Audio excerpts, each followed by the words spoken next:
Yo, scene dibuka oleh seorang remaja bernama Brandon Yates atau yang lebih akrab disapa Brandon. Ia lahir pada 20 Februari 1990 di kota Baltimore, Amerika dan dibesarkan oleh keluarga sederhana. Ia memiliki kakak perempuan yang tidak pernah disebutkan namanya karena Brandon dikenal sangat tertutup terkait keluarganya. Namun menurut pengakuannya sang kakak adalah orang pertama yang mengenalkan musik kepadanya. Dalam artikel yang ditulis oleh media Amerika, Brandon dikenal pendiam, pemalu, dan tidak banyak bicara. Ia tumbuh besar di kota kecil yang dikelilingi hutan di mana ia selalu bermain dengan membuat lintasan tanah untuk jalur BMX. Ia juga selalu bermain petasan dan membuat api unggun di belakang rumahnya bersama teman-temannya. Kemudian, ketika Brandon berusia 7 tahun, ia semakin tertarik dengan dunia musik setelah mendapatkan kaset dan piringan hitam dari kakeknya. Hal itu membuatnya mulai mendengarkan musik dari berbagai genre seperti hip hop, jazz, metal, dan punk. Sang ibu sampai memberikannya drum sebagai kado ulang tahun untuk mendukung impiannya sebagai musisi. Meski sang ayah menentang keinginannya, namun sang ibu selalu mendukung dan membelanya demi kebahagiaan Brandon sebagai anak bungsu sekaligus anak laki-laki satu-satunya.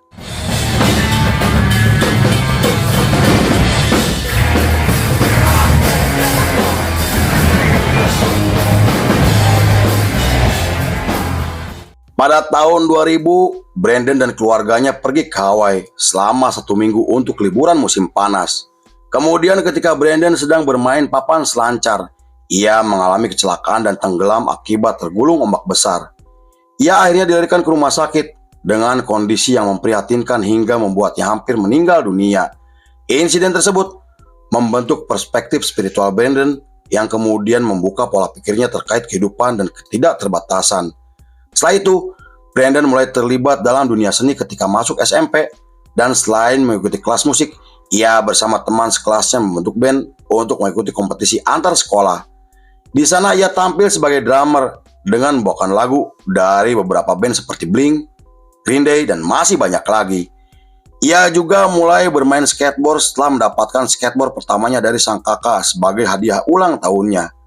Meski saat itu Brandon masih berumur 14 tahun, tapi ia dikenal ambisius dan selalu mengikuti kompetisi skateboard tingkat nasional. Brandon kemudian terlibat dalam komunitas hardcore yang memberinya ruang dan hal itu membuatnya berteman dengan Brady Ebert dan Franz Lyon yang ia temui ketika menghadiri acara komunitas. Franz akhirnya mengenalkan Brandon kepada Daniel Feng yang kemudian menjadi sahabat baiknya. Pada tahun 2009, Brandon dihubungi oleh teman lamanya, seorang vokalis sekaligus pendiri band hardcore bernama Trap Under Ice. Ia meminta Brandon menjadi drummer di bandnya untuk menggantikan band yang memilih keluar karena berbagai alasan. Meski sempat ragu dengan kemampuannya, namun Brandon akhirnya resmi bergabung setelah diyakinkan oleh teman baiknya. Bersama band tersebut, Brandon terus mengasah kemampuannya dengan tampil di berbagai acara komunitas dan terlibat dalam instrumen juga sampul album yang akan mereka rilis. Namun setelah menggelar tur musim panas pada tahun 2010, Brandon memutuskan keluar dari band dan membentuk band baru bersama Daniel Feng. Mereka menamai bandnya Diamond Youth yang terinspirasi dari band hardcore New York yaitu Youth of Today.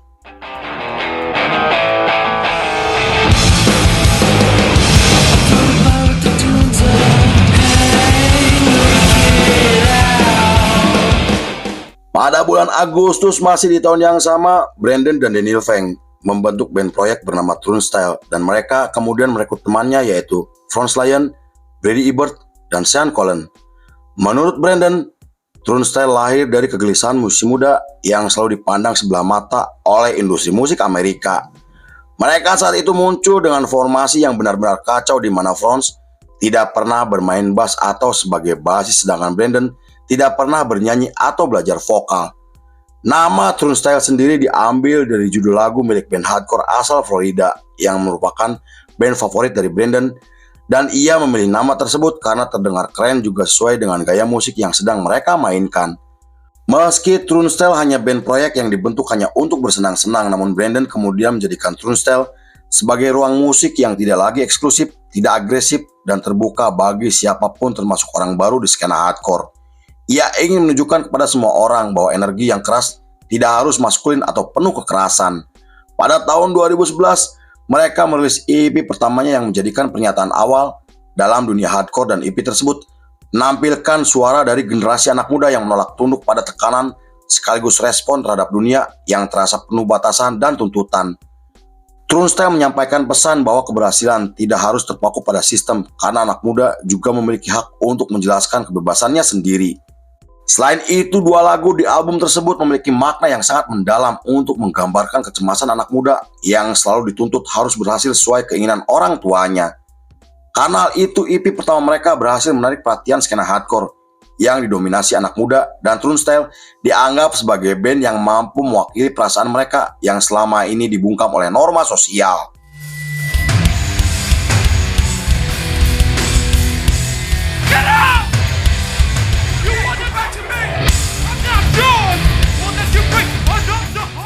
Pada tahun 2012, Brandon memutuskan untuk berhenti kuliah agar bisa lebih fokus dengan karir bermusiknya.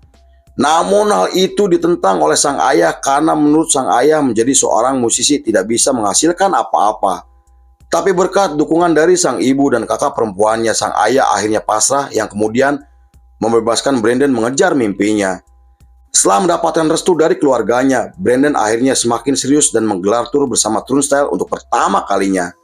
Mereka terus memperluas jangkauannya dengan tampil di beberapa klub kecil yang digambarkan oleh para penonton sebagai pertunjukan yang penuh energi.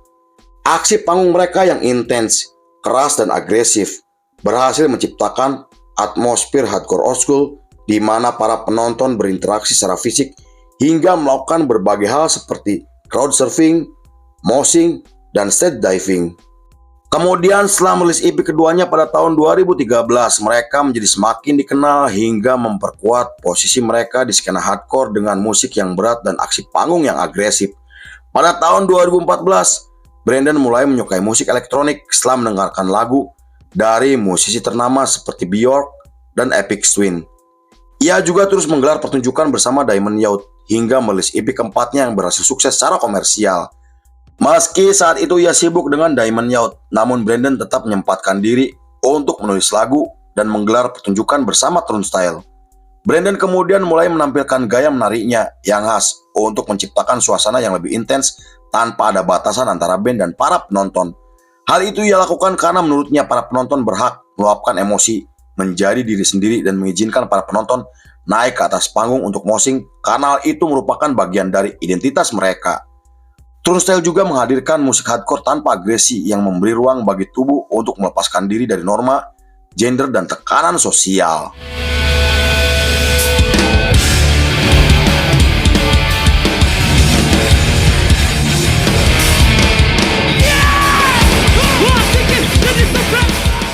Pada tahun 2015, Diamond Youth merilis full album pertamanya yang menjadi album terakhir Brandon dan Daniel Feng bersama band tersebut.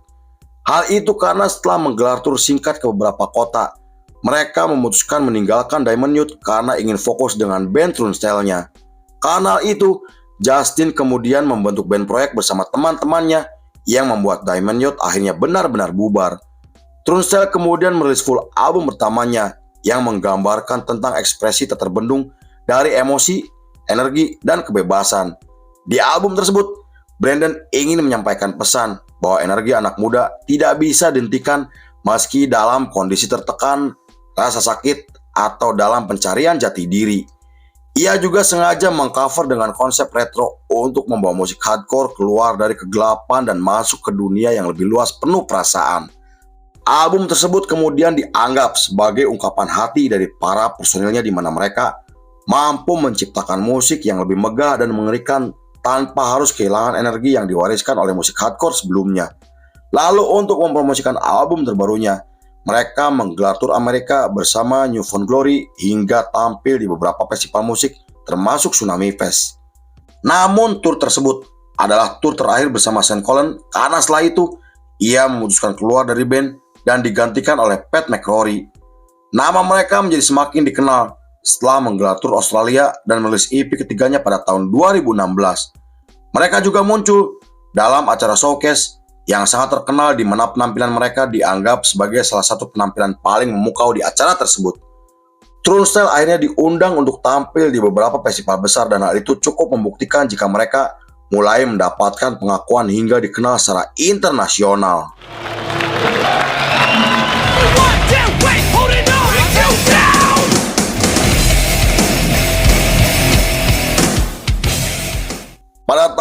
2017, Brandon mulai menunjukkan jati dirinya yang dikenal idealis karena tumbuh dalam komunitas yang menjunjung tinggi kemandirian, anti kemapanan, dan menciptakan sesuatu dari nol. Ia menolak batasan genre dan industri mainstream hingga menjadikan liriknya sebagai alat untuk mengeksplorasi ketegangan batin, harapan, dan ketidakseimbangan emosional. Saat itu, ia melihat musik bukan sebagai panggung individu karena Turnstile dimulai dari persahabatan dan tidak memiliki ambisi untuk menjadi terkenal. Saat diwawancara, Brandon selalu menghindari topik yang berkaitan dengan isu politik, pemerintahan, dan meski ia berasal dari skena hardcore yang dikenal politis, tetapi Brandon tidak ingin terlibat dalam retorika politis yang eksplisit. Ia ingin fokus menciptakan ruang aman, relasi tanpa paksaan, dan inklusi yang nyata tanpa mengenal batasan sosial. Hal itu bisa dibuktikan ketika Turnstile tampil di Jakarta untuk mempromosikan album keduanya pada tahun 2018. Mereka tampil tanpa batasan dengan para penonton hingga menciptakan pertunjukan yang intens. Di sana para penonton bisa merangkul dan berdansa bersama di atas panggung yang Brandon gambarkan sebagai pertunjukan luar biasa. Meski saat itu mereka sudah dikenal oleh banyak orang, namun mereka menolak diperlakukan eksklusif yang membuat mereka semakin digemari oleh para remaja, dan mereka juga terus menyebarkan pengaruhnya ke seluruh dunia dengan merilis EP terbarunya pada tahun 2020.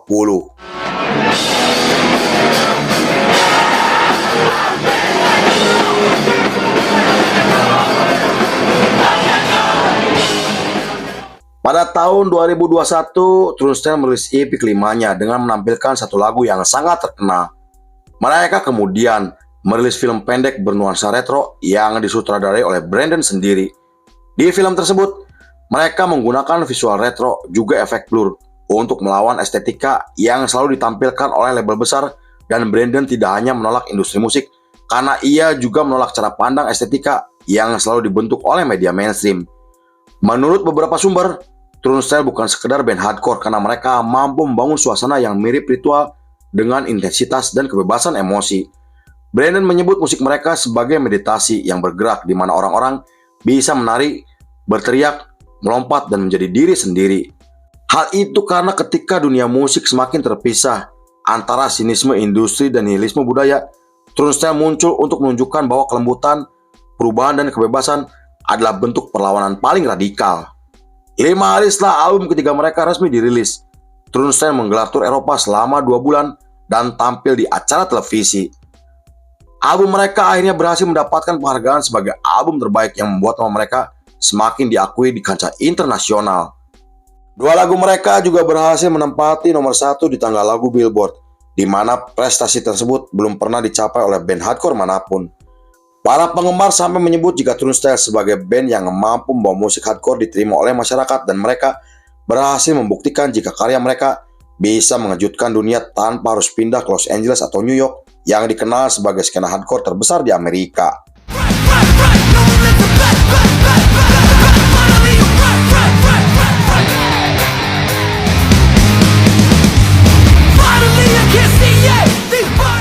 Sepanjang periode tersebut, mereka terus menggelar pertunjukan ke beberapa negara hingga menjadi band pembuka untuk Blink dalam tur dunia pada tahun 2023. Mereka kemudian merilis album Split bersama band jazz asal Kanada yang dianggap berhasil sukses secara komersial. Lalu pada tahun 2024, mereka bekerja sama dengan perusahaan sepatu dan kembali datang ke Indonesia untuk kedua kalinya. Mereka kemudian menggelar pertunjukan di festival musik tahunan dengan menampilkan gitaris baru bernama Meg Mills. Meski awalnya hanya menjadi gitaris pengganti, namun mereka akhirnya menjadikan Meg Mills sebagai personil sekaligus anggota perempuan satu-satunya. Pada tahun 2025, mereka menggelar pertunjukan amal gratis yang dihadiri oleh lebih dari 10.000 penonton. Selain ingin menjalin ikatan dengan para penggemarnya, acara tersebut diselenggarakan untuk yayasan yang menangani tunawisma di seluruh Amerika.